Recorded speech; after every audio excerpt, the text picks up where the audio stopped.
I really, really, really wanted to do this whole day. I guess some of you as well. Yeah, so this is the last session for today. We're super grateful you're joining us. You still have some energy left for this discussion. It's gonna be, yeah, cheers to you guys. It's gonna be just a conversation between us, and let's start with a round of intros. So we have absolutely amazing guests here, as you guys can see, I think. And I should stop breathing. Let's do a round of intros mentioning maybe how we began with the journey in open source. Adrian, maybe go ahead. Press the button. Okay, I have to turn it on. Perfect. Cool. Am I a technical person?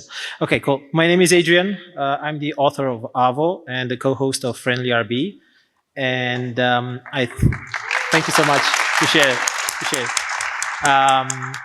And how I got into open source. So, of course, my first big project is AVO. I did build a few SDKs. Before, I did contribute to a few libraries from different projects, but AVO was something that had like a big scope, and I started with it, and that's that's where I am right now.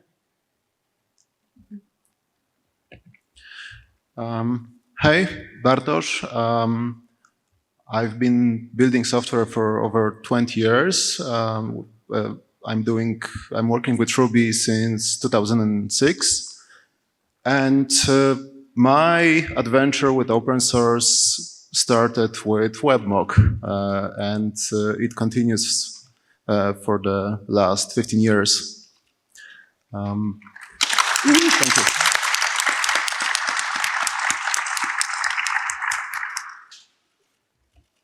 Hi, I'm Jose. I also started with Ruby 2006. And I think in 2006, I did my first open source contribution, which was probably a SVN patch sent through Gmail, because we didn't have GitHub at the time. So there is that. And later on, I started working on my own projects. And then eventually I joined the Rails core team, worked on projects like Devise and others I don't quite remember because it has been quite some time. And nowadays I'm mostly working with the Elixir programming language.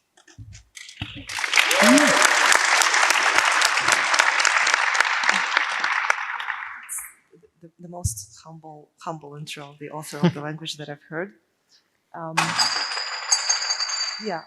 We're gonna have, so the conversation is gonna be about sustainable path to open source, and we'll take questions at some point. So if you have questions, please prepare them, and we'll have moments when you can ask them. But let's just start with a question from me. And the question, and okay, I didn't introduce myself. I'm Irina. You've just heard my story with Any Cable. This is my first open source product. But let's start with just discussing why open source. Without any commercial aspects of it, why are we all drawn to open source, to doing something, like people say, for free? And why are we drawn to building something openly with other people and in open source?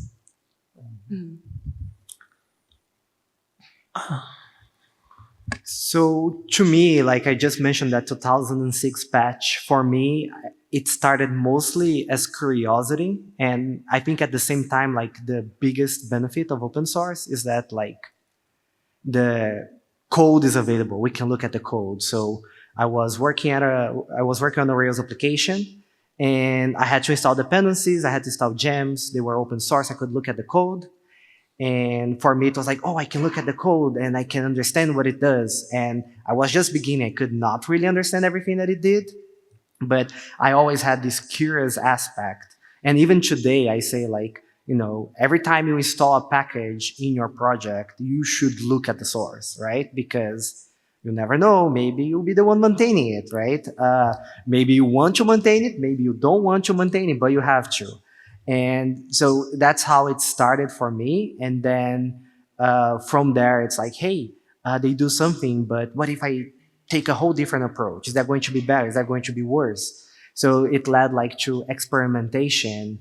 And at the beginning for me, it really felt like a lot of like experimentation, trying out new ideas, being curious, learning, and then eventually putting something out there that people may or may not use. And that was where I was when I started with open source.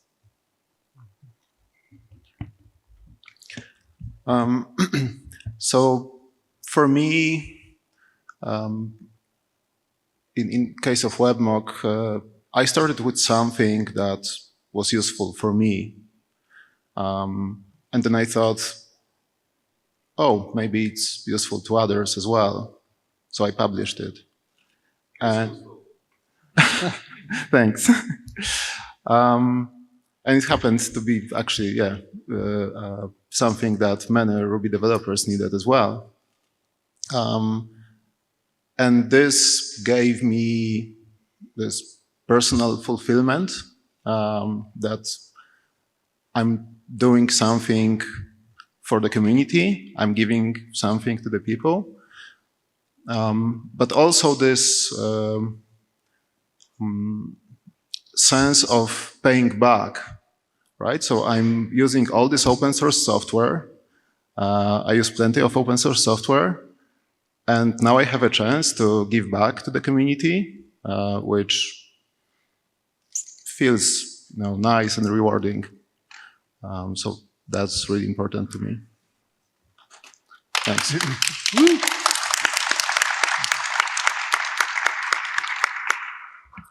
So there are a few reasons that come to mind why somebody should do open source. One of the first one is that you put yourself out there. So success is a combination of work and luck. And when luck comes in, which could come at any time, you have to have the work and that open source contribution that you made, package, gem, library, whatever, that could be your work. Another reason would be it's going to help you get a job. Like when I interview people and they show me open source, like straight their resume that goes on top of the file, like that's a special thing. Another would be that you become a better developer. You learn to be independent, to figure out solutions to problems, to like research more. So yeah, these are like the big three reasons why I think more people should contribute to open source. Yeah, I can also add something about how we see the evil Martians. We have like 50 people, and in total, there's a huge number of projects on GitHub that is technically open source from our team. Of course, most of them are not used by anybody. You guys understand this, right? It's mostly a habit of open sourcing some of the tools. It's very tricky when you start it. You start thinking, oh, what can I even open source? What can I even open source? But then, maybe in José's case, he started really early, and look where he got him. It's a cool habit to have, and because at some point, like Adrian said, you're gonna get lucky, and it's gonna be something like WebMock or something like Avro or any keyboard elixir that is used by people, that is useful to people. But it's kind of hard to get there from single try. So I think it's sometimes it's just a kind of like a good habit that you have to keep open sourcing, keep thinking about your work and what can be kind of generalized a little bit or taken out into the ecosystem. And yeah, so how about let's talk a little bit about maybe the benefits of open source again. So Adrian mentioned hiring, right? If you do open source, you're looking for a job. This is going to help because otherwise, what you have to do the whiteboard stuff. Yeah. Yeah. So, but by the way, we usually when we give tasks like home assignments at Illuminations, we give open source tasks, and the idea is that a person will spend some time on it, right? We can ask them of some contribution, but it will remain in their profile, and this will remain their work, and that's kind of meaningful. But yeah, what else can we think about that is rewarding before we talk about kind of commercialization paths? Did anybody of you kind of get a job thanks to open source ever? On open source? Kind of thanks Okay. to open source. So yeah, I've never got a job on open source, but I got contracts due to me working on open source. So despite, for example, I never put much effort into building my name on Webmock. But at the same time, people still somehow manage to find me through Webmock. So there is a funny story. Back in the day, GitHub had this feature where you could list top-ranked developers, and that list could be filtered by country and by programming language. And companies who looked for Ruby developers started reaching to me, and they said, "Oh, we found you. You're the top-ranked developer in Ruby in United Kingdom. On where?" And they said, "Yeah, on GitHub." So I checked GitHub, and yeah, there I was at the top of this list. And that was due to Webmock's popularity. So I never thought this kind of recognition, but accidentally there I was. And yeah, that led to some cool contract opportunities as a result. So I find it that this is a direct consequence of me working on open source. I didn't get a job because of my open source contributions, but I gave jobs because of other people's open source contributions. And this is how I met Paul, one of our associates. He came on the Discord and on the GitHub, and he started chatting with me about how he hacked it, the cool features that we could bring. And after some point, he told me he wants to get a second job, and I said, "Come work here with me." And now he's like a super associate. He's a super friend, and yeah, we're building Avo together. So these things can happen. Yeah, I think like open source is really I know you don't like this word usually as developers, but it's really a powerful marketing tool, right? You had like GitHub doing all the marketing for you, which probably you couldn't pay or get anywhere, right? And you just got it. Yeah. And Adrian said that, hiring, it works. And most of the time I did open source was within a consultancy, and the benefits there was exactly easy to hire developers because they saw the open source work that we did, Yeah. right? So they wanted to work with us. The client wanted to work with us. So this was platform attack back then. The client wanted to work with us because we did open source, right? And it's funny because I don't remember the exact order, but I believe at platform attack when we started, we were 4. And the first person we hired was Carlos Antonio, who is on the Rails core team. And it was because of his open source contributions. Yeah. And soon after, we hired Rafael França, also because of his open source contributions. And he's also on the Rails core team. So it was all because, we were all doing open source together, seeing around. We were in Brazil. We were all Brazilians. It was like, hey, Brazil, right? So, yeah, and it was all happening mainly because of open source. Yeah, pretty crazy. I remembered something when we were talking. You were saying Brazil. I realized at some point that for Evil Martians, our one of the reasons we became kind of international company was open source, because we were a local company at the beginning, and because of open source, like you all said, yes, people could find us, but also it's more than that.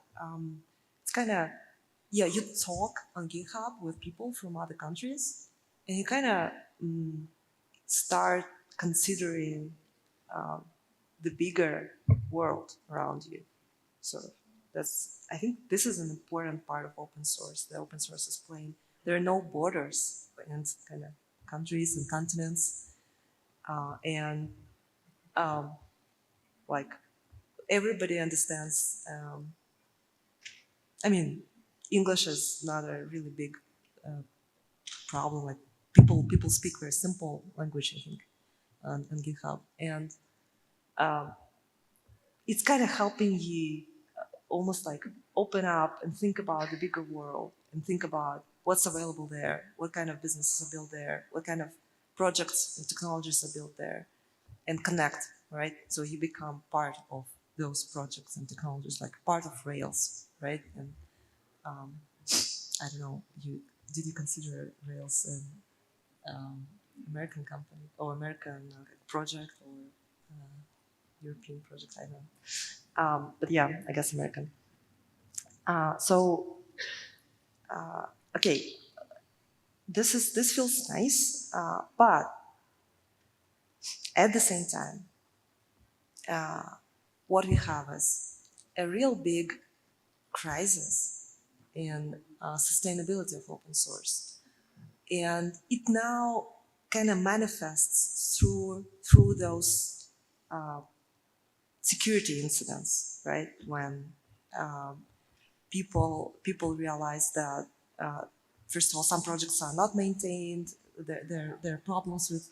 Basically, the core problem is projects are hard to maintain, and this becomes a vulnerability for the whole supply chain, because the kind of bad actor can come, propose help and inflict really big vulnerabilities. And I wonder what you all think about this problem, and if you've at any point in your life career felt that you could feel burned out because of open source, let's say it, or you could feel that it's just too hard. What do you guys think, and what do you guys think of maybe this problem, and maybe solving this problem? I had a few conversations with a few maintainers. Some are here, some are from our community. And one thing I noticed in common in all of their speeches about sustainable open source is that companies are not incentivized, let me do this, like forced to sustain open source. they feel forced to do that when they really need something like a product, right? They basically kind of start to pay for a product, and that's one of the big issues. And I had an idea. What if, like, you know how companies have a budget for everything? Like every developer has a travel budget, has an education budget, has an event budget. What if every developer that works at your company would have an open source donations budget, right? So every developer gets like $20, $50 per month to donate from the company to the project that they desire, that they choose. I think that will move the needle quite a lot. It's not going to solve the whole problem, but it's going to move the needle for a lot of maintainers. So, you know, if there are companies here that could do that, I think that would be like a very cool experiment to try out. Yeah, but by the way, there is a recent initiative called Open Source Pledge that is very similar. It's coming from Sentry, I think. Okay. I think Sentry is trying to Move the needle. compensate for their decisions. I don't know. Moving away from open source license themselves. I'm kidding. But yeah, that's interesting. So donations. Yeah, there's also on this area, I believe there's a company called Tidelift, which is a similar idea. The companies give money, they redirect to open source. I think it's a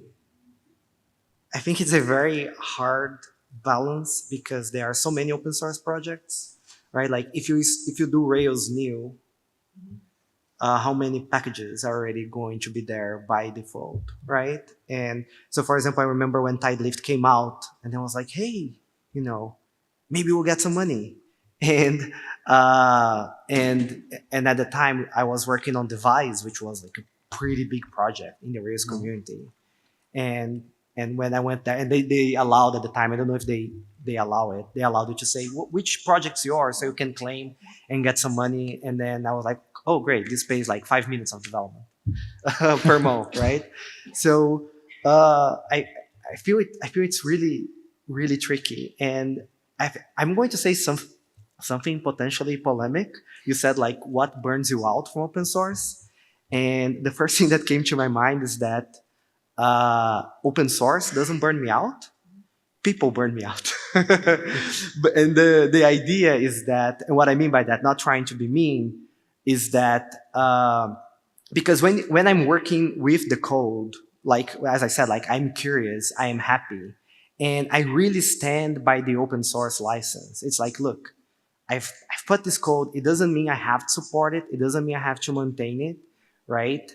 And that's the agreement that we all have when we use open source. It's like, look, we don't own anything to each other, and I really stand to that.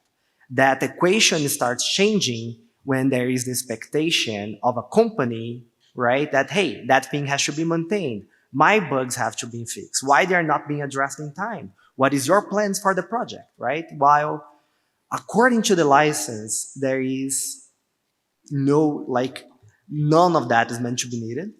Of course, there is the opposite side, which is one of the reasons why we do open source is because of the idea of a community. We want to have a community. We want people to get together as we are here right now, right? So it's not like, oh, people, right? Like, we want the people. This is great, right? We love being here. But I think that's when things start to, that balance of expectations, you know, that's when things starts getting tricky. And, you know, and then, yes, and then like, look, if you want me to spend time fixing bugs, donations would be nice. Would be nice if you figure something out, right? Or anything, right? A paid product and anything that we can make this sustainable if that's the expectation. Yeah, that resonates a lot.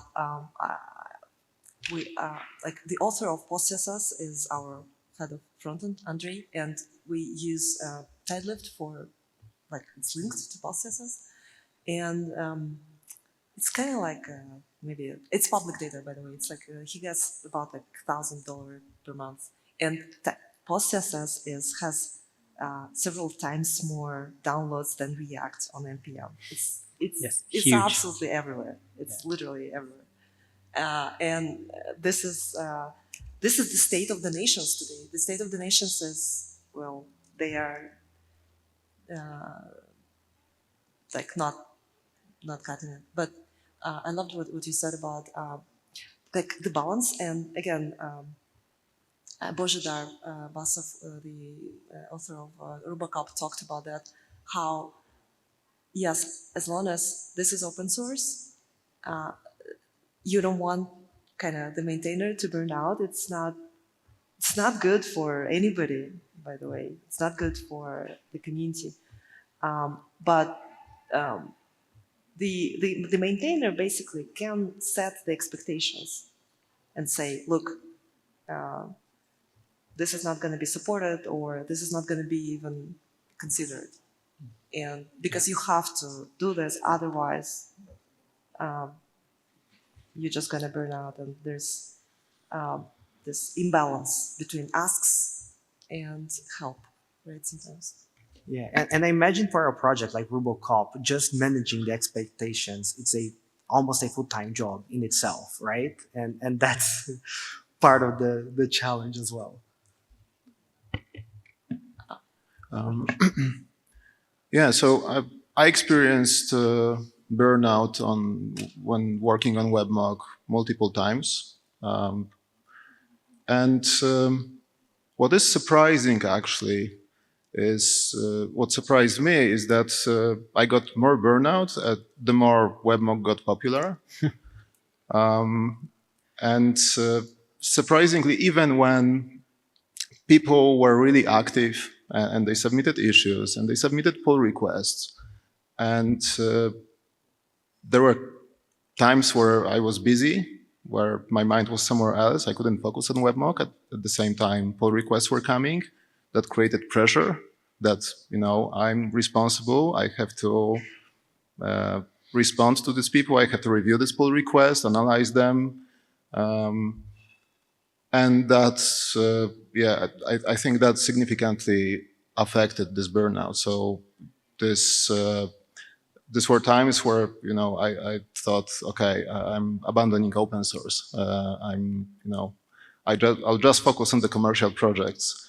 But then, after time, I give some space for myself, and then I'm keen again to develop more. I get this burst of passion for WebMock, where I can spend the weekend doing WebMock only, and so it comes in phases. But yeah, that was a surprise to me that with more pull requests coming, the pressure increased, and that created some negative feelings towards open source. Thanks. Yeah, surprisingly, even though people probably think you are overjoyed with the success, with the popularity, with everything, and at the same time, it's almost like when you have 100 people saying thank you, and one person is saying something rude. Screw you. And the only thing you can think about is this other person. So so be kinder to maintainers. That's what I want to say. I have this habit of in any cable open source, when somebody comes and they want something, I say this phrase.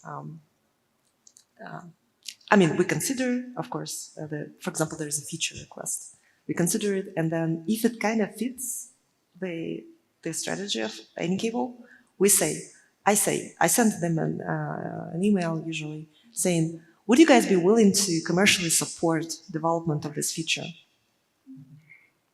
And I'm not bothered by it, seriously, because I've seen my own share of things like big companies reaching out to PostCSS asking for something and never donating, never doing anything in return. So they just, I don't know, you got to think about it. You got to think of what it takes from you. You got to be kind of in charge of your well-being, I think. and in charge of, well, asking people for what you need. And sometimes it's just commercial support. And if you are, it's kind of changing the relationships and kind of you feel, first of all, much more rewarded, right? Even if it's, I don't know, $2,000 you got, right, for a feature or something, you feel different. But then this changes the relationship to the project as well. So you're not burned out by open source. Now you have somebody paying. So it's a gig, it's a job, it's something, right? So you're not burned out. So you get some benefit. It's a different relationship than just some stranger saying, you should have this here and you should build it because I need it, right? If somebody says, I'm going to pay you to build this, like, okay, that's cool. It's going to be difficult and whatever. I don't want to tackle this, but whatever. If, I want to do this, like, you're going to pay for that, then it's a different relationship. So it changes that as well. Yeah. José, can you tell us how, maybe now we can move into the different models of how we are sustaining our work. And maybe we can talk about consulting for a bit and, the relationship between consulting, open source, and how you see that.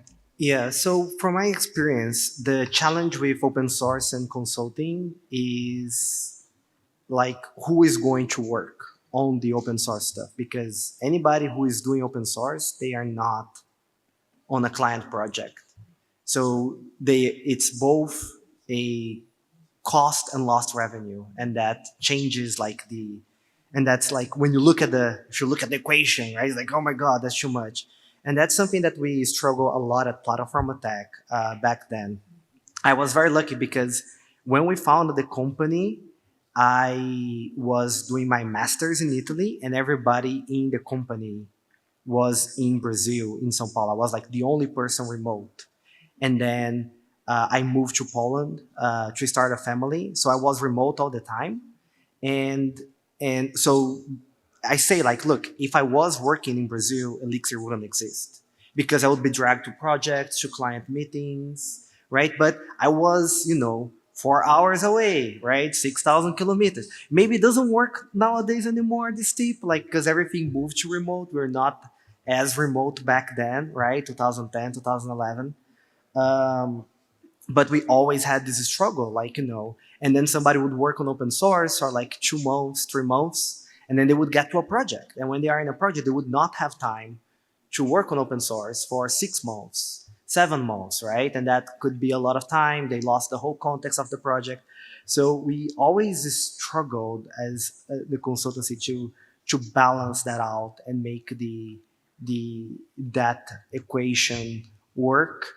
I know companies that were able to figure out by other things like, look, Friday is open source, right? Or once you get to a certain size, it becomes easier to do this. But it was always a balancing act back then, and especially in relation to Elixir, because so we started the project programming language, it started getting adoption, and it got to a point where we're like, look, for this project to grow, it cannot be a one person effort and then everybody helping on their free time. Like, we have to build like a whole ecosystem. It's a new programming language. It cannot be one person, right? We need 2, 3 people. And that's when we started figuring out like support and consultancy models that would be more sustainable, breaking out a little bit of this like software development consultancy thing and more of a instead of saying, because a lot of the projects at Platform Attack would be like software development. So we would work with them for like 6 months, a year, maybe more, right? And then at some point we had a small team that would do support and consultancy, things that are more punctual, but we could do it once and bring a lot of revenue. So we could like not be worried for the next 2 months or 3 months and be able to focus on that. So yeah, I'll stop here to give more opportunity, but glad to follow up. Yeah, that's super interesting. Bartosz, you're kind of in an interesting spot where you're an individual contractor, right? Yeah, so actually, I never thought about monetizing WebMock. From day one, the purpose was that I'm working on WebMock in my spare time, and I work on WebMock for the community. And the other part of my projects are the commercial projects where I make money. And these two are separate, and I reserve as much time as needed for the commercial projects, and WebMock gets the rest of my spare time, I would say, because there is also a balance between spending the spare time on open source and spending the spare time on looking after yourself, basically, which is important. Because, yeah, there is no sustainable open source without sustainable programmers, I guess. True. But yeah, I also never felt that there is a good model for monetizing WebMock. You know, it's a tool for testing, used only in test environments or development environments sometimes. It's never used in production. But yeah, I also, I could maybe put some buy me a coffee badges, but I never thought it would change things enough for me to focus way more time on WebMock than I do. So yeah, so in my case, it was always work on commercial projects for money and work on WebMock for the community. My spare time. Yeah, makes sense. So maybe Adrian can now say something to inspire you to productize it. Adrian, what's your story of productizing now? So when I think about ways of monetizing open source, it is a little bit tied to me and Avo, is that there are many, many ways of doing that. You can do consulting. You can do hosted, like any cable hosted options. You can do special paid tiers like Sidekick. You can do a lot of stuff, but there's no shoe that fits all sizes. And one of your jobs is similarly to how you went out there and figure out the problem and you figure out the solution. One of your jobs is to figure out what works for you and for that product. So yeah, for WebMock, maybe there's no WebMock Plus or Pro version out there that you could sell. But you could get like maybe donations is one thing, maybe consultancy is another one, right? Like Jose is doing. So you gotta go out there and figure that out for yourself. Of course, talk to people, talk to Mike Parham, talk to me, like people that maybe found their way. So definitely, there's a little bit of research to be done there. Yeah. So I'm curious about our. I was at one of your talks about it, and so I understand you guys basically went maybe the venture route, right? Yeah. Can you maybe tell us a little bit about that? Like how you, I don't know, how are you making money with Avor? How are you balancing Avor open source and Avor Pro? Yeah. And how is it working for you? Yeah, so Avo is an open core product. We have the community version, which is open source. It's LGPL3. You can take it, you can use it. It's not totally MIT, but it's pretty free. It's an open source license. And then we have the Pro and the advanced tiers, and we have some more gems for which, if you need those features, you can pay us to get them. It's a yearly subscription. This is how we make money. How is it going for us? It's going okay. It's definitely going better than a few years ago. If this is the right thing for Avo, I don't know. We're doing a little bit of consulting on the side, just Avo support. We have a look at Avo code for our customers. We write some Avo code for our customers. but we're still playing around. So this is why pricing and figuring out a method to actually make money out of open source is very tricky and very, very fiddly. Some projects will be as simple as, yes, throw another gem in there or another package, another tier for which people can pay or have a hosted version. Some are a little bit more fiddly, and you have to figure out things. Yeah.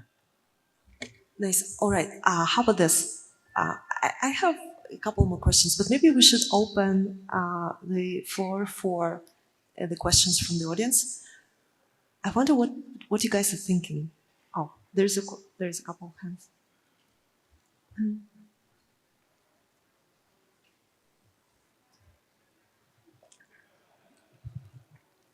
This on? Okay. Hi. So I think in terms of funding, when you put aside open core, stuff you just talked about, I think there's a little bit of an elephant in the room, because everybody here understands that companies, when you have just put the open source out there, you can use it.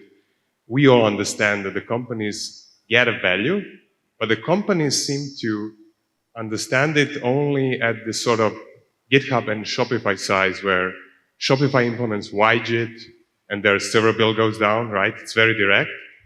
Why do you think it's so hard to make a case for the actual financial benefit for smaller companies from investing in open source? Can I begin? Can I begin to answer? Okay, in the past I was an economist. I think one big problem with open source is that when something doesn't have a price, it's really hard to understand the value. It's really hard to understand the value of a dependency in your graph. Is it easy to replace with something that is out there, something else? Or is it the only thing that exists out there that your whole organization depends on? It's really hard to understand. And I think the existing tools that we have in the ecosystem, including GitHub, are not helping understand that. Companies have very little insight into the value of dependencies they're using and the open source they're using. Yes, like you said, big companies have those open source program offices or just kind of Ruby teams, Rails teams, Elixir teams maybe. I'm not sure if somebody else has it, but where they fund basically teams working on open source. But this is only kind of in relation to big things, right? Frameworks, languages. If it's like my dream would be that you can specialize in something like WebMock, and people get value from it, and you can get like a part of that value, right? This is what we're looking for, ideally, in the ideal world.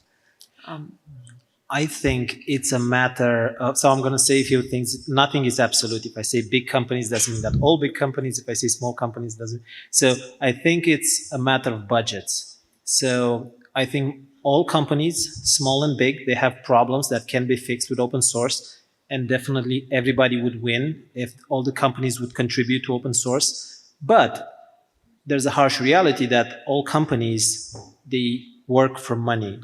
They have to make money so they can pay their salaries, they can pay AWS bills and whatever, right? So what does it mean for a company with 2 employees that they have like a small ARR to invest some hours of those engineers into open source? And what does it mean for a company like Shopify or GitHub to pay 20, 30 people to work on like Ruby and Rails and the infrastructure and like very deep problems? So it's, again, in my opinion, it's not the full problem, but it's a problem of budgets. So that's why, if we wouldn't build just Avo, if we would build, I don't know, just a SaaS thing online on cloud, I don't know how much time we would be able to spend on, okay, let's just work on open source and bring some new features to Flex today, or like whatever, because we feel like it and it's going to be better the community. Yes, we want to do that, but the harsh reality is that we have to pay some salaries at the end and so on. So big companies, they have some more spending money. This is how I see it. They have some more spending money that they can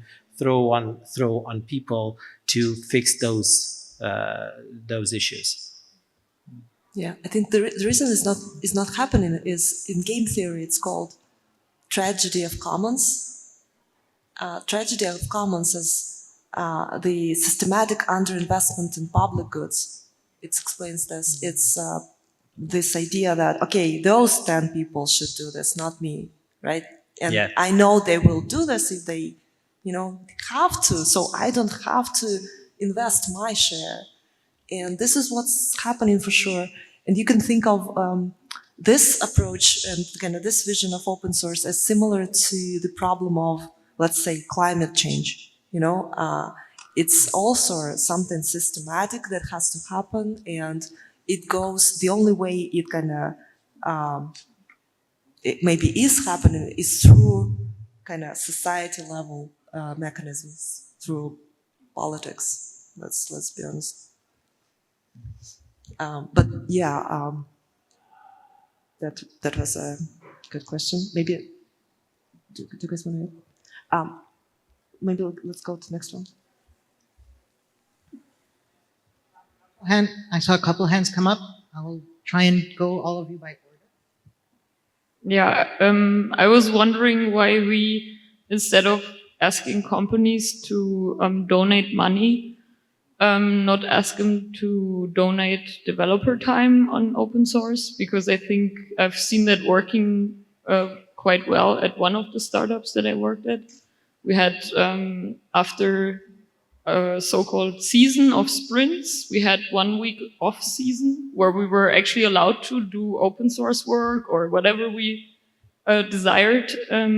And it was really cool because you had like the whole week of just focus time contributing to open source libraries that you were using, and super helpful. And I think this is like way easier to organize budget-wise also.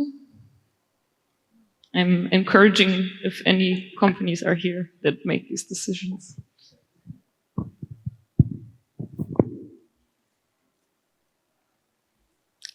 Great idea. Yeah, I Really just, great. Who's the first to click the button? yeah, I just, it's 100% a valid way to contribute to open source. And yeah, I recommend everybody doing it. Your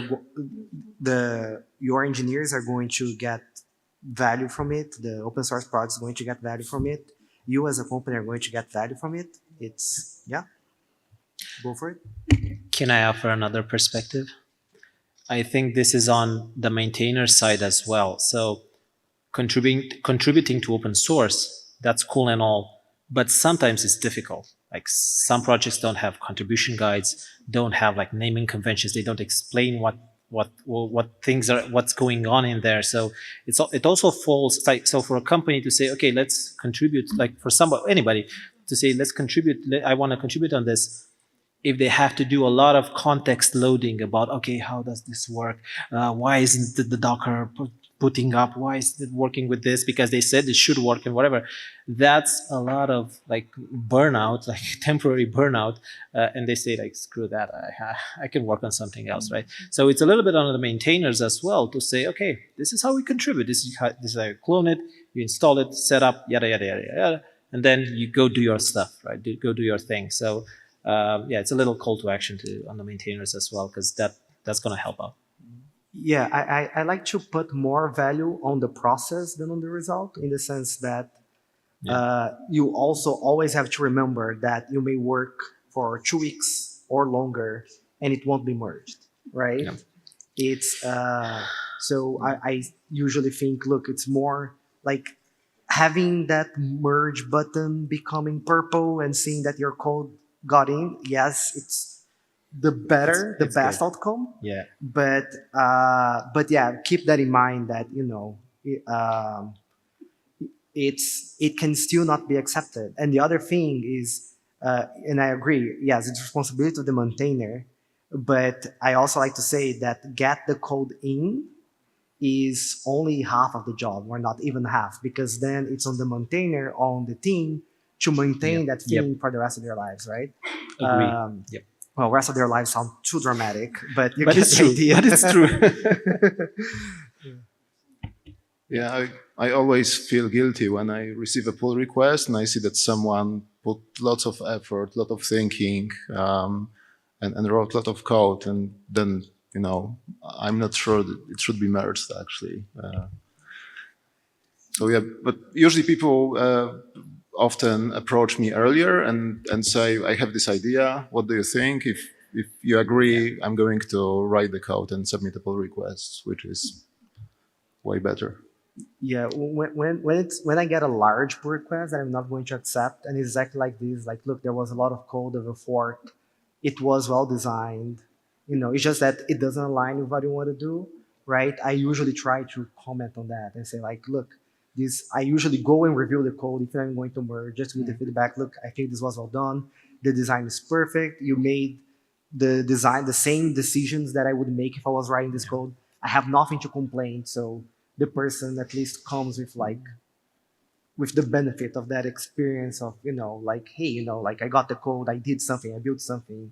And for a technicality, it did not get in, Yeah, but try to have some of that feedback can help as well. thanks. This is turning into a different fireside chat where, you know, have empathy for the maintainer, right? Because like what's the other guy thinking about, right? The guy or girl, like the maintainer, right? Which would be a cool fireside chat, I think. And I mean, empathy for maintainer is necessary. Anyways, it's necessary for sustainable open source.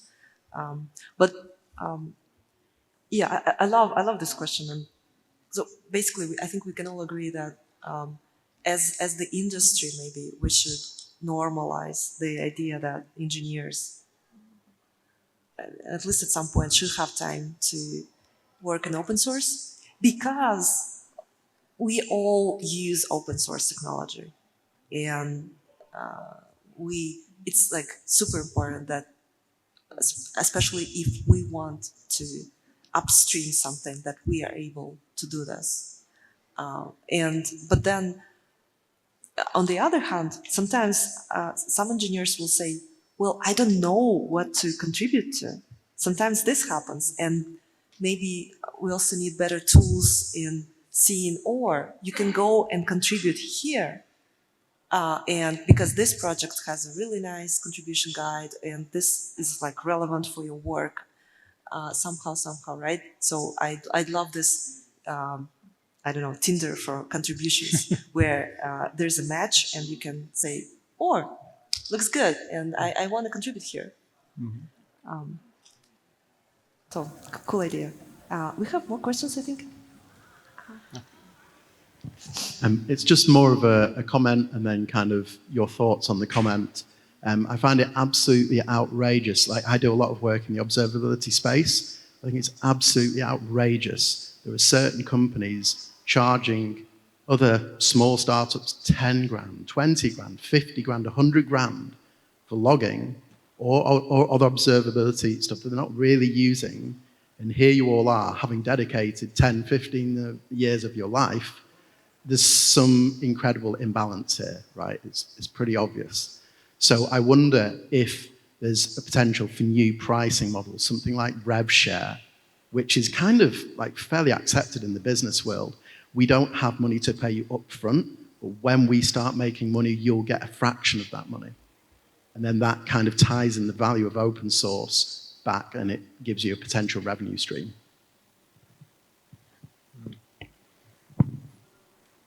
I think that we all chose to be here, in a sense. I think that's how I would start with that. I feel outrageous some part, but I also could just pack my bags and leave. You know, like get a full-time job somewhere. You know, raking cash allegedly. and not do that, right? So I think there is a lot of like, I so I've go maybe every 2 years I go through kind of a existential crisis kind of thing, where I'm like, and then I write this blog post, which I never publish because I don't think it would be helpful if I publish that overall to the discussion. And the latest one, I don't remember exactly what was the title, but exactly that. I personally feel, and of course people can disagree, that I gave more value to open source or to companies or value in general than I took from it. That's like my general assessment. And the reason why I don't publish, it's because it's easy to think about me in the micro scale of thing, but in the it doesn't mean it's necessarily a zero-sum game. Like maybe overall, like people are getting more value than they are gaining in general, and that can be good for society, even if it means that, I am not getting everything that I feel I should have gotten, right? So I guess the point I'm trying to get to this is that like, I think like we want to make things sustainable, but it's also our choice to be on this journey and be on this path. And there are like a lot of feelings and thoughts being attached to it, which sometimes, like the reason I don't publish is because I think there is still kind of a stigma, even in talking about those things, right? It's like, if I publish that, like at the moment I'm writing, I write a sentence, and then I can see the comment in my head, like, why is he complaining? Elixir is used by a bunch of people, right? And I'm mostly talking about like my mental health and just being comfortable with myself, but we don't feel sometimes it's fine enough to talk about those things. I think I went to a completely different tangent from what you asked, but I think it's important to this. Like, yes, we want to make it sustainable, and that's an idea we can explore. Adrian said, like, there are other ideas and other ways that we can explore, and we need to find something. But that journey can be like really, really rough. Like, Elixir is probably my life's work, but I can't charge for it. Like Microsoft tried charge for programming languages, they did not succeed. How how am I going to do that? And I also I don't want to build a large consultancy because I've been in one where we had 80 people, and that's not my thing, right? So I can build a product, but the product is, and it works, like it's going to work in certain cases. But if I want but that's a separate thing, right? That goes with like anyway. I hope like this kind of shows you the 10% of the existential crisis that it comes with this kind of questions and the challenges and trying to reason about all those things and how we can make it work. And yeah, I think Adrian said well, it's like there is no silver bullet, unfortunately. And sometimes we have to figure out. Sorry. That was great. Maybe we only have like a few minutes, but let's take more questions. No? I'm afraid we're no, out okay, of time. yeah, I'm so sorry, everyone. It is the end of the day. No, we're not out ended of on a time. great note. Yeah, that was really open. Yeah, let us give us maybe just a quick thank you notes and stuff like that. So, thank you for sharing this. It's super important. Yeah, thank you. And guys, maybe if you want to share something like as the closing remarks, that'd be nice. So Equally honest, yeah. about existential crisis, ideally. So yeah, I created WebMock during a one-day company hackathon. It wasn't planned, and then people at the company found it useful also, and I published it, and lots of people found it useful. So what I can say is I encourage you, if you come up with some solution, write some code, and it works for you, it's useful for you, publish it. Let people know about this. And this can reward you in unexpected ways. Thanks. I think.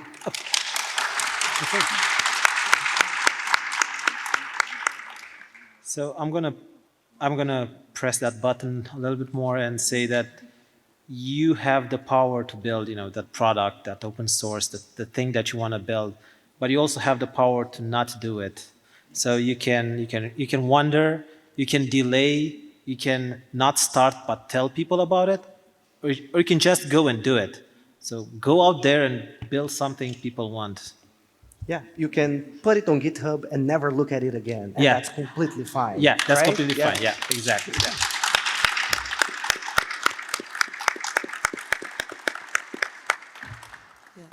I just want to say I'm super hopeful that those things that we are discussing, as here is a relatively small group and bigger from bigger perspective as an industry, I'm pretty sure they are gonna be more solutions for that.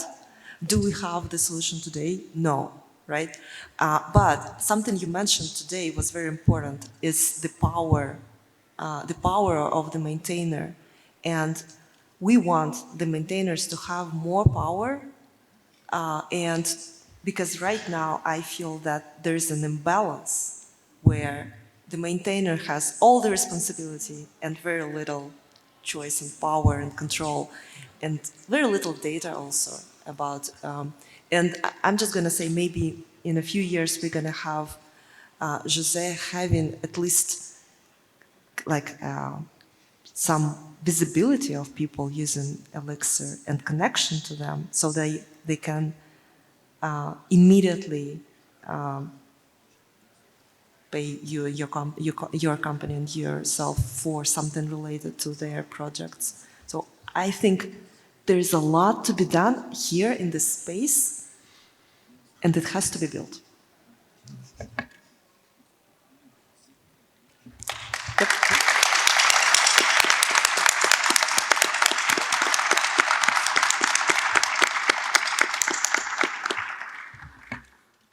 Sorry, you know what? I couldn't help but notice that was not at the standing ovation I hoped it was. Can we try that again?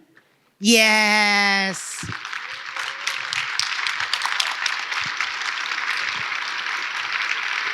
Thank you.